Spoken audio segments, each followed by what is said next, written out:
This is the You Can Learn Chinese podcast. For everyone who's trying to learn Chinese or reaching for the next level, you came to the right place. I'm your host, Jared Turner, longtime resident of Shanghai, China, co-founder of the Mandarin Companion Graded Reader Series and Chinese blogger, and recommended by 4 out of 5 doctors.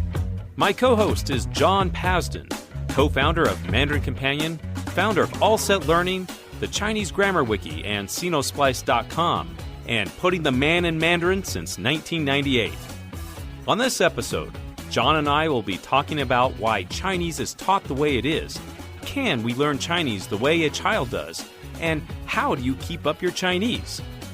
Later, we have an interview with Josh Campbell, a public relations executive in China, and his experience of learning Chinese in the 90s and how learning Chinese has impacted his career, including his experience with managing the crisis of the Singapore Airlines crash of 2000 in Taiwan. All this and more. Let's get to it. My name's Jared Turner. Hey guys, I'm John Pasden. On our interview today, we interviewed Josh Campbell. Now, he went and studied Chinese in the 1980s, and he had this professor. As he described him, he was famous in the Chinese language education sphere. He went through the full 4-year program, but it wasn't until 2 years into the program he had the opportunity to attend a summer Chinese program at the University of Indiana. And that experience really changed everything for him because it turned Chinese from this real slog of pounding rote memorization, and it was really engaging to him. And I've talked to a lot of learners, and John, it'd be interesting to talk about this because there are a lot of people I think that I've met out there who have had some similar experiences to Josh. Yeah, a big part of the problem is that people have not been learning Chinese in large numbers for very long at all. So actually the field of teaching Chinese is quite young. We haven't had a lot of innovation and development until really the past 10, 20 years, mostly the past 10 years. And so when you look at the methods that these teachers are using to teach Chinese, a lot of them quite closely resemble the way they teach Chinese children. So L1, their first language. The problem is those kids that are, so-called learning Chinese, they're already fluent in Chinese because they grew up, they acquired it as their native tongue. And so then they put more emphasis on things like Chinese characters, reading and poetry and all these things that you really don't need as a first language student. That's true. My kids went through a Chinese school in Shanghai up to 4th grade, and I saw this. The textbooks that they used in elementary school, there was a reading every day. They were supposed to write, they learned maybe 5 to 8 new characters every day, and every night you're practicing just rote memorization, writing these characters out.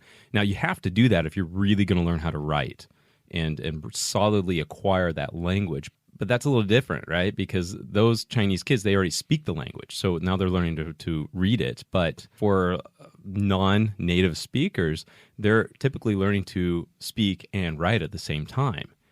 And plus the native kids, they have all this rich cultural surroundings. So, their parents are speaking Chinese at home. They're watching TV. And so they've already been exposed to Chinese fairy tales and stuff. So it's like they're taking this mindset of how they learned Chinese, and maybe they've even taught Chinese to kids in elementary schools, and then they come trying to teach foreigners, in America or in other programs, and they bring that whole experience and that I don't know the right word because is that baggage, into the classroom. And the kids that learn and excel in that kind of environment, they're not doing it because of the methods, they're doing it in spite of the methods. Oh, you think so? Yeah. Yeah, because if you're learning Chinese as a second language, especially as an adult, you have this whole new set of sounds you have to learn. You have to learn pinyin, and it really makes a lot of sense to not even try to learn characters for a while. But, a lot of programs, they start cramming characters down your throat in like the second week. It's not necessarily the best way to go. How long do you think is appropriate before you start learning characters for maybe like a true beginner? Well, we're all about personalization in my company for, training.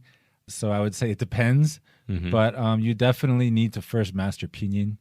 Like it doesn't help things to be learning all these characters when you don't really know your pinyin or you haven't really mastered, like, what really is the difference between X and SH? Or, you can't even make the tones properly. Because, those are all things that Chinese kids don't have to learn at all. So they have the bandwidth to just absorb the characters and the higher level vocabulary because they've got that stuff all down pat. Recently, I was talking to a teacher from Iowa. His name is Grant Brown, and he's been teaching high school Chinese. And actually, I've interviewed him for an article that I'm writing. It's going to be very interesting if this is forthcoming papers. But his experience is that a lot of students get turned off from Chinese, and a lot of people drop out of the programs because they don't notice progress, that it's easy to get turned off because it's so difficult, especially at the beginner level, and because there's all these new things to learn in the whole writing system. And I think that's pretty accurate because I've talked to lots of teachers all over the United States and in England, and retention in a Chinese program can be challenging. And I think it's compounded. The language is difficult, but it's also compounded when you have teachers bringing in L1. And L1, for our listeners there, L1 is first language learner. So, and L2 is a second language learner. So you have these teachers bringing in these L1 methods and trying to teach L2 learners. And it can create a lot of difficulties for students, and it makes an already difficult language more untenable. Yeah, to give an example, in my first year of my Chinese studies back in university, the teacher used Chinese poetry as not just a way to expose us to the tones, but actually a way to test us on the tones. Oh, no. So we had to listen to the poetry, and we had to write the correct tone. And, if you didn't, really learn it, then you would get it wrong, and you'd get a bad score on the quiz. And I just couldn't do it. It took me a while to really wrap my head around the tones. So rather than actually learn to differentiate the tones, I realized that the 3 poems all had a similar tonal pattern, and I could figure out which poem it was and just make a slight change to the pattern, and so I could get 100% on the quizzes without learning the tones. Wow. The insight about those poems, in the first grade, first semester, towards the end of the first semester is the first time I saw a Chinese poem in one of my kids' their Chinese language book. Now, these are the books that native kids are using to study Chinese. And it was a very simple poem, but I found out later, I actually looked up the original one, and they actually simplified it for the book. Maybe every 2 weeks, they introduce a poem. And they can be very challenging. They'll use very difficult words. I remember I learned the word for duckweed or something. And I've seen it happen in classrooms where the teachers are like, oh, the kids, they need to understand culture. And this is how I learned. This is one of my favorite poems when I was a kid. And so they want to share that with the kids, and they want to share it with the people they're studying. But, man, I actually wrote a blog article about this once because there was a question on Quora. It said, will studying Chinese poems, help me to learn my Chinese? And, well, giving that away, what do you think, John? It'll help you to learn Chinese poems. Yeah, there you go. Is poetry Chinese what you're after? Because, some people are really into that, but it won't necessarily make you a brilliant conversationalist in Chinese. And the good thing is, let's think about, do you read poetry in English? And if you think, is reading poetry in English going to help you become a better English speaker? And I think the answer is kind of apparent. It's not really. In my take on it. Yeah, I mean, there are exceptions. And if you really like poetry, okay, then you like poetry. But the connection is not super strong, I would say, for most people. Agreed. And usually it's low context because it's talking about something abstract or kind of literary. And it's not very long. There's not enough repetition, But the thing about poetry is you want to play with the language. That's what art is, right? And you kind of have to really know the language before you can play with it. And my take on that was in doing homework with my kids in their Chinese school, was that I actually learned to appreciate some of these poems. The meaning was just kind of deep, and you sometimes characters had double meanings, and there was this sometimes a deep, a depth of appreciation that you could have in reading a poem. Now, I couldn't read these poems just offhand. So, I mean, I'm using, Placo, I'm using little dictionaries that make sure to try to understand it. But once I did, oh yeah, wow, some of it was rewarding. But my take on this was that learning, reading poems in Chinese, it's not a great way to learn the language, but it's a way to appreciate what you do have. Yeah, to enrich a good foundation.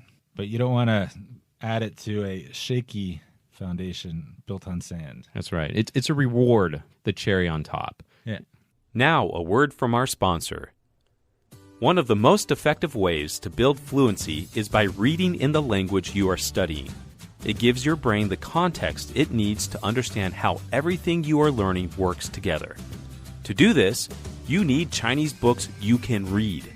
If you haven't already, check out the Mandarin Companion Graded Reader Series, with Level 1 using only 300 basic characters. You'll find easy-to-read novels in Chinese based on stories you love, like Sherlock Holmes and Journey to the Center of the Earth. Buy them today at mandarincompanion.com or on Amazon. So getting back to the topic of L1 learners, one of the things that I've noticed a lot with parents of kids in Shanghai, they're talking a lot about their kids learning English, their kids learning Chinese. It doesn't matter where they're from. They're all interested in both of those languages. And they frequently think about, oh, he's 3 years old now. He needs to start learning Chinese or he needs to start learning English. But, babies have this big, long silent period where they're listening to everything around them and they're really sinking it in. For some reason, they often forget that. You really do need to hear the language quite a bit before you can accurately reproduce it. And so for some reason with Chinese, people start learning it. It's like, here, listen to this tone 2 times. Now you should be able to make it. Oh, and now you also have to be able to write the right mark on the pinyin. And also here are the characters that go along with that. Like, you need time to soak it in. And I feel like some people they're too hard on themselves because, the resources or the teachers that they're using, they're just too over the top. I also seen sometimes like Chinese or just language, English classes, Chinese classes for toddlers, like 18 months old, And yeah, I think that's great. But at that point, you're just exposing them to the language. It's not that they're really going to be reproducing a lot of language. Yeah, so that's the thing about babies. They are soaking it in, but they're soaking it in all day, every day. And that's what makes a difference. It's not like an hour a week is going to make a huge difference. And one thing that kids are good about, which I'm always impressed by, is figuring out what they really need and what they don't really need, what's kind of extraneous from a survival perspective. What's relevant. Yeah, exactly. Yeah, relevancing carries into our own lives, right? I remember one time I was learning Chinese. I was living here in Shanghai. I had a flat tire on my bike. And so I needed to go get my bike fixed or get the flat tire fixed, but I didn't know any of the words. So right then I went out and I studied like the word for flat tire, fix, how to even say tire. I didn't even really know how to say, I don't think I knew how to say electric bike. I had an electric bike then. And so I went around and then I found a guy and I was able to use the words I had just studied, and that was super relevant. And I remember that I never really forgot those words. That really stayed with me because it was like I studied it and it was directly applicable to my life and what I was using right then. Right. So in the example of kids, it's not like what word is relevant, but it's like, is this language even relevant to my life? Like I had a friend who his son lived in Shanghai. So he was from North America, talked to the kid in English. The mom talked to the kid in Chinese. But the kid had more exposure to Chinese, of course, growing up in Shanghai. And the dad was noticing, I keep speaking to me in Chinese. And he just kind of got impatient or, he was a little frustrated. And he would just start talking to the kid in Chinese. And once that starts, then the kid is like, all right, wait a minute. Why do I have to learn English? Everybody's speaking Chinese, including dad that used to speak to me in English. It's like, this English is useless. And kids will all do this. I think the inverse of this too is about being consistent, because like you can spend a lot of time with kids, and I think this even maybe this really is any person. You could spend a couple of years like really learning the language, and then if you step away from it for a while, you can really lose a lot. A great example is my son Colin. He went through 3 years of a kindergarten here. He spoke fluent Chinese. He even spoke quite a bit of Shanghainese. And then my family moved back to the States for school. And he was back in the States for 9 months. I'm telling you, he was like native level English, close to native level Chinese. His English actually had a little bit of trouble when he was back in the States. although he was fluent in English. After 9 months, just our family situation, I was still here in China coming back and forth, and he said he wanted to come back here and live back in China for a semester and go back to his old Chinese school. Now, he had started first grade here, and so he was coming back for second grade. After 9 months, this 8-year-old boy who had lived his life in China since he was 7 months old, only lived back in the States for 9 months. He came back and he was so far behind in his Chinese. He was coming home from school like, Dad, I don't know if I can do this. It was so hard for him. Just 9 months. Wait, he was behind on his schoolwork, or he was behind on just understanding everyday language? Behind on understanding everyday language. Wow. And it took him about a month to really kind of catch up because it was in there. It was in there. But I think it was interesting, just 9 months. Yeah, because his brain's like, well, don't need this anymore, and starts packing it up, putting it in the boxes, shoving it to the back, just ready to throw it out with the garbage. That's right. So it's like, I think the commitment to especially learning the language for kids, it's not good enough just to, let's see, stop studying when they're 8 or 10 or something like that. They'll lose it. Yeah, so how does this all tie back to the whole issue of adults learning Chinese as a second language? Well, the relevance. So, for example, the poetry. You're not going to be spouting poetry to the Chinese guy at the dumpling shop when you go to Shanghai. For me personally, I'm not that into poetry. I don't hate it, but,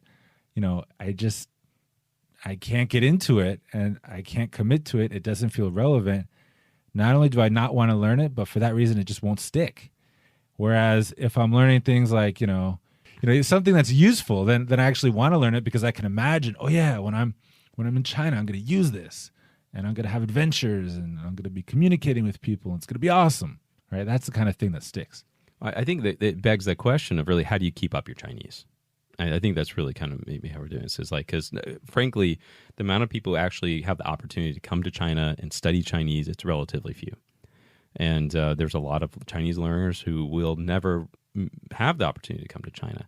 But it reminds me of someone I used to work with. His name was Andrew Hu, and he's from Toronto. Now, his experience was his parents are Chinese. He grew up in China till he was about 4 years old, fourth or fifth grade, and then he moved to Toronto. His Chinese, he spoke Chinese at home, but he moved into aside from his parents speaking Chinese, he moved into an entirely English-speaking environment. And his younger sister pretty much lost all of her Chinese. She was just 1 year younger than him. And so she could kind of somewhat conversant with her parents, but she couldn't read. She couldn't do anything like that. Andrew, on the other hand, what kept his Chinese was he read. He found comic books in Chinese, and he read those. And so because he found something that was interesting and relevant to him in the written language, he actually kept his near native level of Chinese, and specifically his characters. And that goes on. We're huge. You and I, we are really big on literacy because that is one of the keys to learning the language and in maintaining the language. So even if you aren't able to come live in China or Taiwan or another Chinese-speaking place, being able to read at a level of comprehension will do wonders to help you keep your Chinese up. And we hope that you're reading something that you're interested in. And then after you read that stuff that you're interested in, you have a chance to talk to someone about it. That's what brings it all together. Absolutely. And of course, the Mandarin Companion series is a great series for that. Ding, ding, ding, ding. But in reality, that it's totally true. And in fact, I've met some people before who had studied Chinese years ago, and they were really rusty, and they were like, and they weren't sure they were having a hard time conversing, but they could still remember some characters. I've showed them one of our books before. It has only 300 characters in it. And they're like, oh, I don't know if I can do that. But they open up and they can actually read it. And they start reading the books, and the Chinese can come back pretty quick. Okay, now it's time for rants and raves. Okay, today I have a rant. I have a lot of rants, but today one of my rants is the concept of click your way to fluency. There are a lot of technology apps and assists, and it's kind of like, oh, here are these characters, and you can just click on them so easily, and it pops up the pinyin and the definition, and now you're going to learn Chinese. And I get so frustrated by this sometimes because it's like, and I think I've actually seen that. It's like, click your way to fluency. That's not going to work. when you know that you can just like click on a character and just instantly have see the pinyin or something, your incentive to actually retain that in your memory goes like way down. And even if you like you kind of start to struggle, that temptation, just go click on that. It's just really hard. And so I think that's even why we did the Mandarin Companion series, where it's like, okay, there's no pinyin above characters. It's almost impossible not to read pinyin above characters. That always kind of grinds my gears a little bit. And so be careful of that. Those things can be helpful. I think they have their place and their time, but when you're relying solely upon clicking your way to fluency, it's going to be that one of those crippling crutches. And specifically when you're trying to read a book, right? Amen. Like people, they sometimes want to take like our Mandarin Companion books and put them in something that puts like pinyin over all the characters or puts pop-ups for every single word. It's a trap. And like I can understand like the motivation. You really want to read the story. But it's better to use those kinds of tools for like kind of lower level stuff. And then once you've got the foundation, the basic vocabulary, your 300, 400 characters, then you really take the plunge and you start a journey into true fluency. And it's a lot more satisfying too. All right, so now I've got a rave. It's to counter your rant. Oh, fantastic. And that rave is the Zhongwen plugin for Chrome, the browser. Actually, I love that. What? Isn't that just like exactly what you were just talking about? Yeah, but I'm not clicking my way to fluency. Oh, because you don't click, right? Yeah. No, all right. So I hover my way to fluency. Yeah, hover. The way it works, in case you don't know. Tell them what it is. Tell them what it is. Okay, so just search for Zhongwen in the Chrome browser store, and it downloads this whole dictionary. And then when you turn it on, you mouse over any Chinese text on any website, and it gives you the Chrome browser. In the Chrome browser, and it gives you a little pop-up with the pinyin and the English translation. I wouldn't recommend this for reading an entire novel, but when you're trying to read or make sense out of a website that's a bit above your level, whether it's Taobao or whether it's some or Taobao tech news site, it's always Taobao. Or Taobao. It's not Taobao for me, man. It's a tech website, or it's a cartoon, comics with text. It doesn't work on images. I don't know. Anyway, it's really useful, and if you don't have it, you should definitely try it out, because that can make the difference between whether or not you're willing to even open up an all Chinese website, or whether you're just going to cower in fear for another couple years. Zhongwen for Chrome. Hey, Josh. Hey, Jared. That's Josh Campbell. I had the opportunity to interview him in Shanghai. He's serving what appears to be a life sentence in China. I've been living in Shanghai for the past 10 years, and prior to that, I was in Taiwan for 10 years, so altogether 20 years in Greater China. I grew up in Lincoln, Nebraska. Josh has been working in public relations his whole career, something made possible by his relentless pursuit of learning Chinese. Many listening will be able to relate on how he wanted to give up many times, but his persistence resulted in opportunities he could not have predicted. Why did you even decide to start studying Chinese? I mean, back then as well. I mean, what year is this? This is 90s? Well, okay, so the longer end of the story, I'm not super proud of this because it's a little bit embarrassing, because I've actually been studying Chinese for longer than I let on to some people. A Taiwanese woman moved to my hometown in Lincoln, Nebraska in high school. So I started studying way back then, in fact. Oh, really? Yeah. She moved to Lincoln, Nebraska, and they launched the Chinese program there in my high school. So you had a Chinese language program in high school? Yeah. And what year was this? In Lincoln, Nebraska. So I graduated college 96 and high school 92. So wow. So at this time, though, like Japan was like the hot economy. Everyone was learning Japanese. Yeah. But you had an opportunity to learn Chinese. Yeah, they sent around a survey and they said, so we're going to be offering Chinese. Would you be interested in taking it? Otherwise, it's French or Spanish. And, I thought, well, this sounds exciting, something different, something really unusual. So, and I thought that there would be opportunities with China based on some magazines I'd read or something. And so I picked it up in high school and started studying. Were your parents supportive of this, or was this just absolutely. was this kind of just your own idea then, something you wanted to do? Absolutely, they were very supportive. We had in high school we had a China club, and I was the president of that. Oh, and so I knew pretty early on that this was something I wanted to do, and so I chose my college based on having a good Chinese program. But that's another story as well, because it certainly wasn't as easy a path as I thought it would be, because high school, I didn't take it seriously enough. It kept me interested, and that was the most important thing. Our teacher from Taiwan took us to Beijing and to different cities around China for 2 or 3 weeks before college. Oh, wow. What year was that? So that was 92. Oh, a lot was going on in 92 as well. Yeah, it sort of reaffirmed my belief that this would be something interesting to do. We were in Hong Kong for a day, too, and that was mind-blowing. So after you went to Beijing, I guess that made a big impression on you. Oh, huge. I really thought that I needed to do something different and unusual in order to stand out and get... I was being practical, but kind of a dreamer at the same time. I thought that I had to do something different in order to get a good job. And that, to me, was helping American companies negotiate with Chinese companies. And I knew I needed to have good Chinese to do that. In my Chinese class at University of Chicago, I was the only freshman that was picking it up. Okay, so there was American-born Chinese and Malaysians and Singaporeans. Heritage learners. And then there were Caucasian graduate students, basically, that were my classmates. And it was a very competitive environment. The professor was an elderly gentleman from Beijing. Oh. Very tough. Very, very tough. He made girls cry in class. Wow. When you'd have to stand up and recite something in Chinese. And he was very strict on the tones. And there was a language lab that we had to go to and record how many hours per night. And he would read that every night and say, "Oh, Josh, you only spent 30 minutes last night in the language lab," this kind of thing. And he was really intimidating.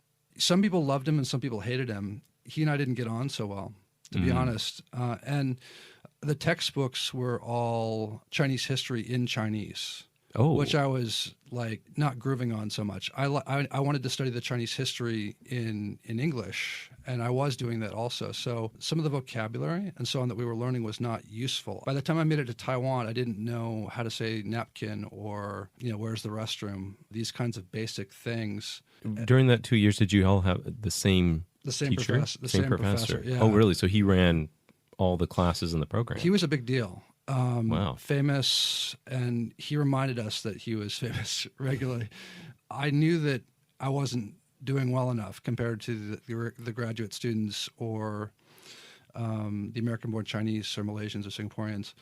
So I applied to a summer program, and that was life-changing. The professors were younger.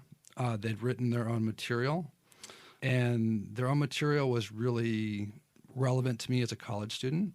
There was a lesson on Beavis and Butthead, and whether or not them setting fire in the cartoon could influence people to do that in real life, and whether there should be a responsibility of the creators of Beavis and Butthead.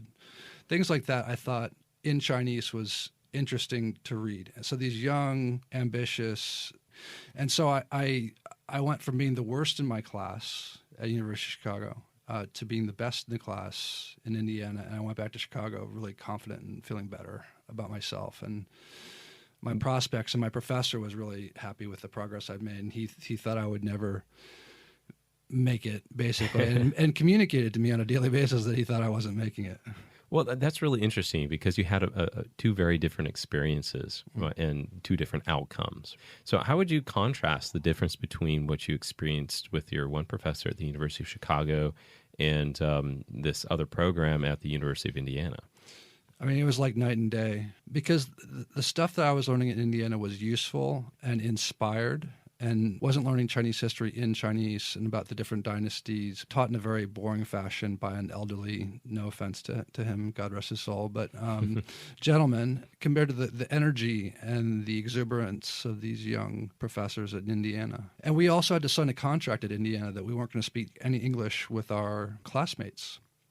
And we all took that very seriously. So we were different foreigners using our, really broken Chinese with one another every day. And that was good practice. It forced us to really practice everything and think in Chinese. And I think that's really interesting, that story, because we see a lot is certain materials and books, and sometimes there's teaching methods which draw on, I think, really traditional concepts of rote memorization, and, you got to focus on the classics and the histories, but a lot of that material doesn't seem relevant to learners. Exactly. That's exactly right. The Beijing professor, I can thank him for forcing me to practice tones.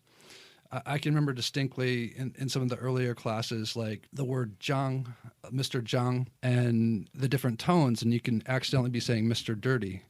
And so he repeatedly would embarrass me in class and say, "Are you calling me Mr. Dirty?" And I'd be like, "No, sir, I'm not calling you Mr. Dirty. I'm trying to get the tones right." So the tones, he instilled that tones are important and that you can be saying the wrong thing when you mean one thing and you're saying the other. But in terms of the content, it was not very applicable to real life, unlike the Taiwanese professors that had written their own stuff. Okay, so you went to Indiana and went through the program. You went back to Chicago.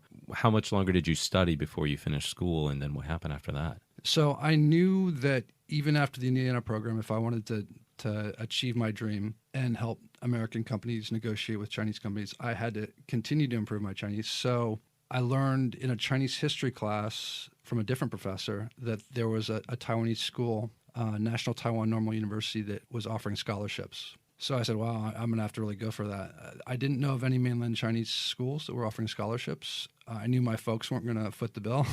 So I applied. My Beijing professor decided that he would step up and help write me a recommendation. Was this the professor Mr. Zhang? Yeah. The one that was concerned I was calling him Mr. Dirty, yes.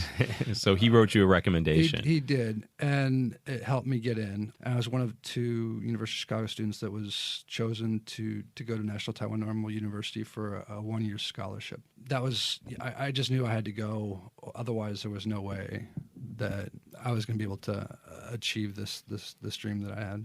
Okay, so Taiwan. Yeah. How long was that? So it was 1 year. It was pretty stressful the first 3 months for sure. I mean, it was a real big adjustment. I hadn't studied almost anything about Taiwan, knew almost nothing about Taiwan except that it was Chinese speaking and Chinese people. I didn't know how to use chopsticks really? At that point in time, and silverware was hard to find at most restaurants, so I had to learn that fast or I would have starved. So I learned how to use chopsticks quickly. School was very intimate. It was like 3 or 4 students per class. So yeah, overall after the first 3 months of a big transition, it was good. I learned a lot. I'd say I learned more in the 1 year in Taiwan than I'd learned in the 4 at Chicago, for sure, because you had to survive. Most people didn't speak English. Okay, so yeah, Brayden, how was your Chinese after high school, then maybe after a couple years in college, after college, and then going into Taiwan? So high school was embarrassing going because I remember taking the proficiency test entering University of Chicago because I said, well, I've taken a little bit of Chinese, and it had been a few years. And it was embarrassing with the same professor. He said, "Ni hao ma," and I was like, even the most basic Chinese, I didn't come away knowing. All my high school Chinese classes served to do was get me interested and keep me interested and inspire me. And then the trip to China continued to inspire me. And I knew I wanted to do that for college. And then college, the first 2 years were really rough. After Indiana, things got a lot better, because I worked very hard at that summer program. And I'd say that going back to Chicago, things were still good, but I wasn't at a level that I could compete with the Singaporeans or Malaysians or the Western graduate students. But I did well enough that I was able to get the scholarship, so that was very fortunate. At Shida, I think I did pretty well as well. I think Taiwan was a great place to learn Chinese in that day and age. At this all along, you've been studying Chinese. How about your character study? When I was studying in school, I was studying the traditional characters, and that was challenging. And I enjoyed it.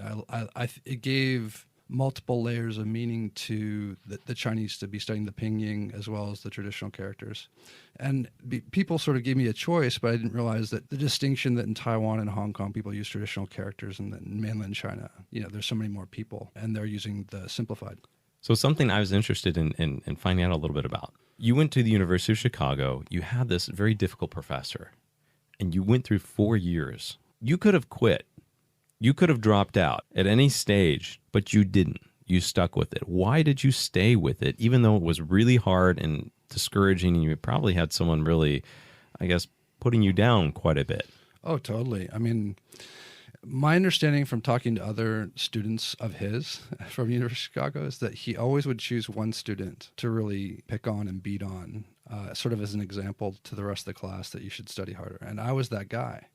I met another guy that was that guy. And so we sort of commiserated with one another and shared our our bad experiences. And I guess it comes down to being kind of stubborn. I just didn't want to quit. And I had this dream, this big dream. I thought at first it would be easy. And then, I realized later that it's going to be very, very hard. And I just wasn't able to give it up. But surely you must have felt like giving up at times. Oh, I felt like giving up many times, many times, almost daily. So classes were early in the morning. I'm still not a morning guy. And so just struggling to get up and then knowing I was going to be abused by my elderly Beijing professor was, and it brought down the rest of my grades as well, for sure, having to study the characters and the tones so much on a nightly basis. I mean, it required a lot of dedication, and it was very frustrating to not be progressing the way I wanted to until the Indiana experience happened.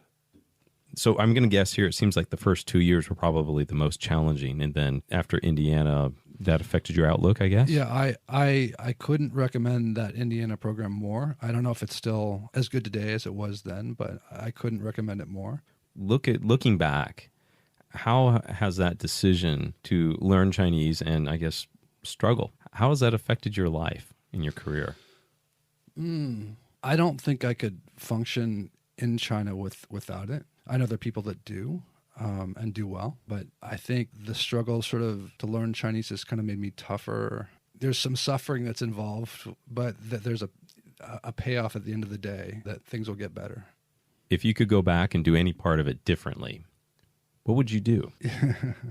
I have friends that regret going to University of Chicago, and I try not to be one of those guys, but that'd be regretting such a huge number of years of my life, and it did lead me to Taiwan. It did lead me to Indiana, so it's hard to regret that. But it was a lot of suffering with that professor. I guess in some ways I've thought to myself, what would have happened if I'd gone to another school that had a good Chinese program? But hindsight's 20/20. So I don't know. It's hard to regret the decision to go to University of Chicago, but maybe if I could do it again, maybe I would have chosen a different school. Yeah, at that time. Yeah. I'm sure they have a great Chinese program these days. No, I think that's very interesting. It sounds like the impact that one teacher can have on your life. Oh, yes. I totally agree with that. One teacher can have such a huge impact on people's lives. I really believe that, both negative and positive. And it also sounds like you did have teachers who made a very positive impact on you, too. Absolutely. Absolutely. Yeah, I can't thank them enough. They gave me a whole new sense of self-worth because I was feeling really awful about myself those first 2 years from being sort of beat down by this professor. Then I realized if I studied hard, I just needed to up my game and keep on keeping my nose to the grindstone, and that things might work out. They did. So I think what's interesting here is talking about your experience. I can feel the lull, like kind of I can feel that oppression, the discouragement, right? But also it sounds like there was a lot of, look at you now. You did it. And today you can do this. This is a language that's learnable. Definitely. I mean, it's learnable. I think just one has to face the fact that it is going to involve some suffering. It doesn't have to be to the degree that I suffered. It doesn't have to be. If you have a good professor or a teacher, then that certainly helps a lot. Somebody enthusiastic. One thing I like about your experience there is that I always like to talk about breakthrough moments. Can you think about any times where you were had a breakthrough in Chinese? All of a sudden things clicked, or you just got something, or just understood? I think a lot of it for me was having a ritual. a daily ritual. For me, after class was over, there was a coffee shop in Indiana that I went to. It was my ritual, and I would just study for hours there, called the Runcible Spoon, which I guess it still exists. It was like a house that was converted to a coffee house. I just spent so much time there, and I always felt like with the caffeine, with the coffee, and studying the Chinese, it was just very inspiring, and I felt like I was making a lot of progress there. And then I'd go back to class, and things were just a lot more positive. The professors were a lot more positive people, and I wasn't being picked on anymore. Yeah, it was good. I'd say that the combination of the Bloomington program and then that coffee shop really inspired me as well. So it sounds like being surrounded in a positive environment. Yeah, absolutely. It makes all the difference in the world. I've been to your home in Shanghai. We've known each other for many years. And I know in your home you have a newspaper clipping where there was, I think, some big PR issue with an airline, and you're there on the front page in the background with the CEO or something. I mean, do you have any other highlights like that about your career? Maybe even talk about that experience? Sure. I think that still was one of the most memorable experiences I've been a part of, and one of the highlights of my career. And it was a tragic experience as well. I was doing crisis management on the Singapore Airlines crash in Taipei. What year was that? 2000. So it was a number of years ago, but it still stands out in my memory. I worked for a PR agency, and they were not our client at that point. I was handling Boeing, but because it was a Boeing airplane and the airline was Singapore Airlines, so they only had one PR person in all of Taiwan to handle this crash, which unfortunately resulted in the deaths of a number of people. They asked us to help out, and so I was there giving them advice on how to handle, especially the international press, which were coming a lot to Taiwan to cover this story.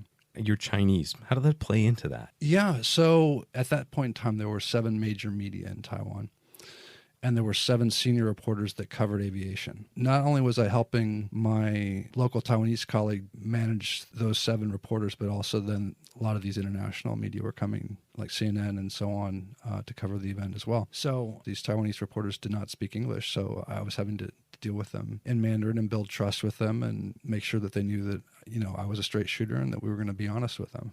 So having Mandarin was totally crucial. Otherwise, it would have been impossible, I think, if I'd been having to work through a translator or depend exclusively on my Taiwanese PR colleague to communicate what I had said. That would have been rough, really rough. Wow, I can imagine a stressful experience that would have been too. Absolutely, very stressful because, you're dealing with life and death, and there were naturally very angry relatives. In that picture, actually, so one of the relatives of one of the victims of the crash, she sort of came to the press conference and berated the CEO of Singapore Airlines, who had flown in to apologize and take responsibility for the crash. She's standing over him and screaming at him, and he stays seated and calm and continues to apologize. What was she saying? She was speaking in Taiwanese. That's a problem too. Like that's an issue throughout China. The local dialects, it's such a complicated place because there's the national dialect, Mandarin, and then there's the local dialect, and people can switch back and forth, and not always in a positive way. So in that case, the woman was speaking in Taiwanese, and they were trying to get compensation, which Singapore Airlines did compensate the victims' families for sure. But she was very upset and demanding compensation, essentially, from the CEO, and saying his apology was not enough. That's got to be such a difficult situation. I can't imagine. Yeah, it was.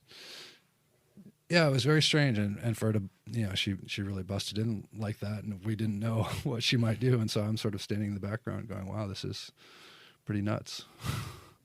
I think it's been really interesting to hear all your story, this journey of learning Chinese. Nowadays, we have so many people learning Chinese. What advice would you give to someone who's starting to learn Chinese today? Wow, that's a great question.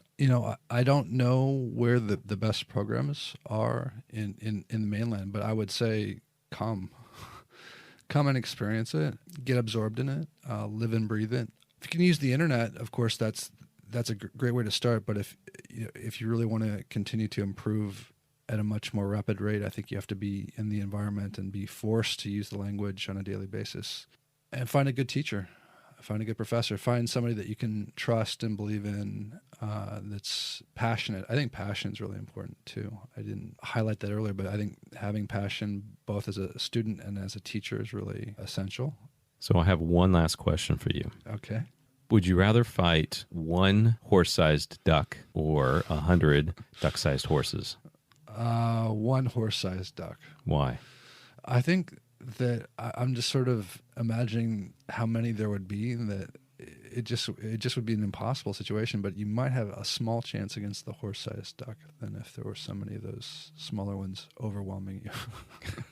Overwhelming force. Hey, Josh, thanks so much for participating. Thanks, in this. Jared. And thanks for being on our show. It's really great talking and hear about you. I've got a really interesting story. Thank you. I appreciate the opportunity, and it's been great talking with you as well, Jared.